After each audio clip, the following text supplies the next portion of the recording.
ప్రభువైన యేసుక్రీస్తు నామములో మీకు అందరికి వందనాలు తెలియజేస్తున్నాను.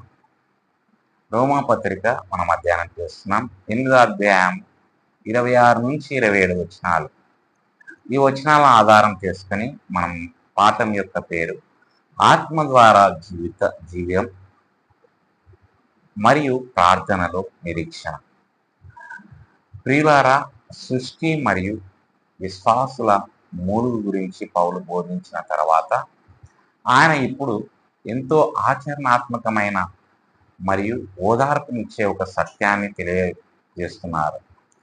మనం జీవితంలోని శ్రమలను ఒంటరిగా ఎదుర్కోము.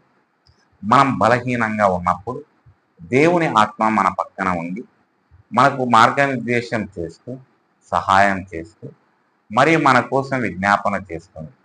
మాటలు విఫలమైనప్పుడు కూడా ఆత్మ ప్రార్థనలో విశ్వాసులను ఎలా నిలబెడుతుందో మరియు దేవునికి మన హృదయాంతరాలు తెలుసని ఈ విభాగం మనకు గుర్తు చేస్తుంది. ఇందులో 5 ప్రధాన అంశాలు కలవు. అందులో ఉప అంశాలు కూడా కలవు. ఇది మీరు గమనించగలరని తెలియజేస్తున్నారు. మొదటి ప్రధాన అంశం మన బలహీనత యొక్క వాస్తవికత. 26వ వచనం. అదేవిధంగా మన బలహీనతలో ఆత్మ మనకు సహాయం చేస్తుంది. మొదటి ఉపాంశం మానవ బలహీనతను గుర్తించడం. జీవిత భారాలను పూర్తిగా తెలుసుకోవడానికి, వ్యక్తపరచడానికి లేదా నిర్వహించడానికి మనకున్న అసమర్థతను వివరించడానికి పౌలు బలహీనత అనే పదాన్ని ఉపయోగిస్తాడు.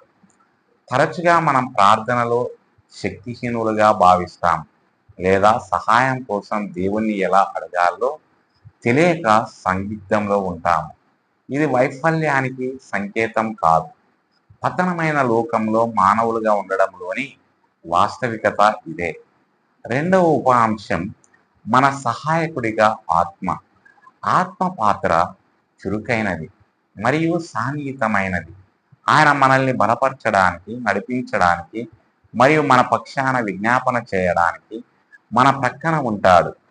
మన అవసరాలను మనము వ్యక్తపరచలేకపోయినా లేదా మన హృదయాలను మనమే అర్థం చేసుకోలేకపోయినా ఆత్మ మన పక్షాన ఉంటూ పనిచేస్తుంది. ప్రార్థన కేవలం మన ప్రయత్నం మాత్రమే కాదని, అది దేవుని ఆత్మచే నడిపింపబడే భాగస్వామ్యం అని ఇది సూచిస్తుంది. మూడవ ఉపాంశం అన్వయం. మీరు బలహీనంగా లేదా అనిశ్చితంగా భావించినప్పుడు ప్రార్థనలో నిరాశ చెందకండి. మీ దైనందిన పోరాటాలలోకి పరిశుద్ధాత్మను ఆహ్వానించి ఆయన మీ ద్వారా ప్రార్థించేలా అనుమతించండి. రెండవ ప్రధాన అంశం బలహీనతలో ప్రార్థన యొక్క మర్మం. 26వ వచనం. ఏలైనగా మనం ఎలాగూ ప్రార్థన చేయవలెనో మనకు తెలియదు, అయితే ఆత్మయే మాటలకు అందని మూలుగులతో మన పక్షమున విజ్ఞాపన చేయుచున్నాడు. మొదటి ఉపాంశం సరిగ్గా ప్రార్థించడంలో సవాలు. కొన్నిసార్లు దేవుని చిత్తానుసారంగా ఎలా ప్రార్థించాలో మనకు తెలియదు. జీవితంలోని కష్టాలు సంక్లిష్టమైనవి మరియు మన దృక్పథం పరిమితమైనది. దేవుడు కోరుకున్నది కాకుండా మనకు కావలసిన దాన్నే మనం అడగవచ్చు. రెండవ ఉపాంశం ఆత్మ యొక్క విజ్ఞాపన. ఆత్మ మాటలకు అందని మూలుగులతో విజ్ఞాపన చేస్తుంది. ఇది మనలో దేవుడు చేసే ఒక సన్నిహితమైన, శక్తివంతమైన పరిచర్య.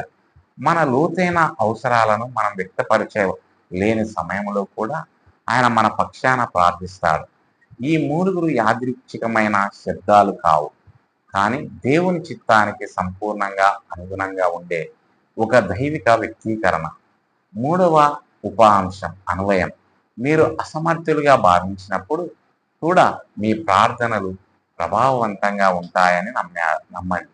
ముఖ్యంగా తీవ్రమైన బాధ, గందరగోళం లేదా దుఃఖం ఉన్న సమయాల్లో ఆత్మ మీ హృదయం ద్వారా ప్రార్థించనివ్వండి.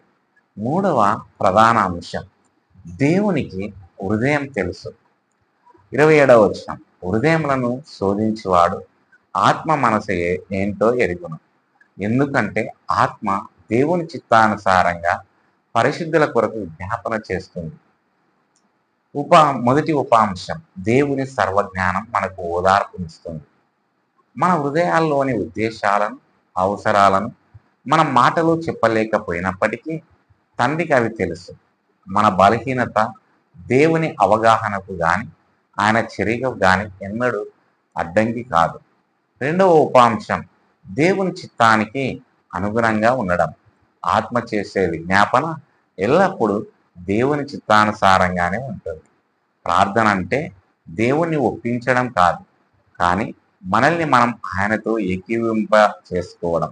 ఆయన ఉద్దేశాల కోసం మన అవసరాల ద్వారా ఆయనను కార్యం చేయనివ్వడం అని ఇది మనకు బోధిస్తుంది. మూడవ ఉపాంశం అన్వయం. వినయంతో నమ్మకంతో ప్రార్థన చేయండి. మీకు మాటలు రానప్పుడు కూడా మీ ప్రార్థన సంపూర్ణంగా దేవునికి చేరేలా ఆత్మ చూసుకుంటుంది. మీ లోతైన ఆకాంక్షలు, భయాలు మరియు ఆక్రందనలు దేవునికి తెలుసని అవి మీ మేలు కొరకే ఉపయోగించబడతాయని ధైర్యం తెచ్చుకోండి. నాలుగవ ప్రధాన అంశం విశ్వాసుల కొరకు ఆచరణాత్మక పాఠాలు. దీనిలో మొదటి ఉపాంశం ప్రార్థనలో మీ సొంత బలం మీద ఆధారపడవద్దు. బలహీనత వైఫల్యం కాదు, అది ఆత్మ మీద ఆధారపడడానికి ఒక ఆహ్వానం. ముఖ్యంగా శోధనలు, బాధలు లేదా ఆత్మీయ నిస్సారత సమయంలో మీ ప్రార్థనలను పరిశుద్ధాత్మ నడిపించనివ్వండి. రెండవ ఉపాంశం దేవుని సమయాన్ని, ఉద్దేశాన్ని విశ్వసించండి. మీ హృదయం భారంగా ఉన్నప్పుడు మరియు మీరు దారి తప్పినట్లు భావించినప్పుడు పరిశుద్ధాత్మ నమ్మకంగా విజ్ఞాపన చేస్తుంది. మీ ప్రస్తుత బలహీనత దేవుడు మిమ్మల్ని శుద్ధి చేసే కార్యములో మరియు ఆయనతో మీకున్న సాన్నిధ్యాన్ని మరింత బలపరిచే ప్రక్రియలో ఒక భాగం. మూడవది నిరీక్షణలోను సహనములోను వృద్ధి చెందండి. మనస్సులో చెప్పని మూలుగులను కూడా దేవుడు వింటాడని పరిశుద్ధాత్మ చేసే విజ్ఞాపన మనకు గుర్తు చేస్తుంది. పౌలు తర్వాతి భాగంలో నొక్కి చెప్పబోతున్నట్లుగా దేవుడు సమస్తమును మన మేలు కొరకే జరించుతున్నాడనే మన నిరీక్షణ ఇది బలపరుస్తుంది. ముగింపు. ప్రియులారా, రోమా 8:26-27 మనకు ఒక గొప్ప ఓదార్పునిస్తుంది. మన పోరాటాలలో మనం ఎన్నడూ ఒంటరిగా ఉండము. మనం సరిగా ప్రార్థించలేనప్పుడు ఆత్మ మన పక్షాన విజ్ఞాపన చేస్తూ మనకు సహాయకుడిగా ఉంటాడు. మన బలహీనతను దైవిక బలం ఎదుర్కొంటుంది.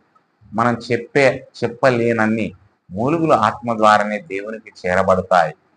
అవి ఆయన చిత్తానికి సంపూర్ణంగా అనుగుణంగా ఉంటాయి. ప్రతి శోధనలో హృదయానికి లేదా శరీరానికి సంబంధించిన ప్రతి పోరాటములో దేవుని ఆత్మ మీ ద్వారా ప్రార్థిస్తున్నాడని తెలుసుకొని ధైర్యంతో ప్రార్థించండి. రాబోయే మహిమాను మనం ఎదురు చూస్తున్నప్పుడు మన నిరీక్షణను స్థిరంగా ఉంచుతూ విశ్వాసులను నిలబెట్టే దైవిక భాగస్వామి ఇదే. దేవుడు ఈ మాటలను దీవించునుగాక. ఆమేన్.